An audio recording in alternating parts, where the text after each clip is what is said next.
The whole idea of risk management, the reason around it is to generate what we call a risk aware decision that protects the company and the projects or the project objective. So we try to do this to make a clear, a risk aware decision, that a decision that consider risks. So, and why we need quantified risk to do so? So we need it to have clarity. So the objective is not to quantify risks. The objective is to have clarity in decision making. Knowing numbers will help you to drive through your decision making. So using this clarity will lead your enterprise with confidence and not based on some guesses. So let me give you an example. So, for example, this is a heat map that most likely you know how it looks like. So, we have a probability scale and an impact scale. It scores from 1 to 5 and another one from 1 to 5. We have three risks, risk A and B and C. So, risk A has 5 in score of probability and 4 in score of impact. And risk B have 4 in scores of probability and 5 in score of impact. The usual heat map, you just multiply the score by the probability and you get that final score. So risk A will score 20 because it's 4 by 5, and risk B will score also 20. This is 5 by 4. So you cannot determine which is more important than the other one. And also, you don't know how much it will impact you as an organization and how it will shift your like objectives, financial objectives, non-financial objectives, and even repetition.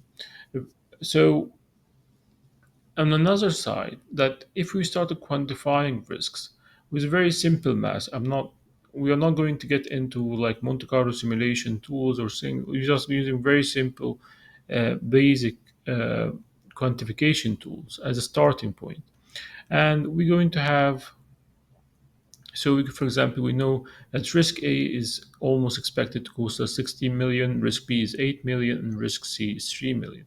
So it's a totally different insight, and we have an overall exposure of 27 million. So now we can understand how much we should be investing in control measures, in anything that can help to reduce such risks. So that it's totally different perspectives than just saying is this is a high risk, it's a low risk, and so on. So and now the difference have been very clear. So actually, risk A has a double the expected impact to risk B, where here we have risk A and risk B. Both of them have the same level of importance. So how are we going to do this? We're going first to learn how to identify risks correctly. This is very important. And then how to audit available data that we have, that data that's available, that's already been collected by someone or some party. And then we're going to estimate the frequency and the impacts, and we're going to see how this can be done and calculate with simple math the impact that we expect from each risk, and then how to visualize it and communicate it to the senior level and the board. So, what you're going to get out of this course? So, you're going by the final after we finish the course, I will provide you with a plug and play Excel workbook that you just can apply to it directly, so you don't have to hassle around it. As what we call a probability calibration cheat sheet that will help you to ask questions to improve the assessment of the probability of the risk. It's going to be in Arabic and English, and also we're going to give you a very brief Monte Carlo simulation demo, just a head start before if you want to upgrade and go to or want to go ahead with the QRM.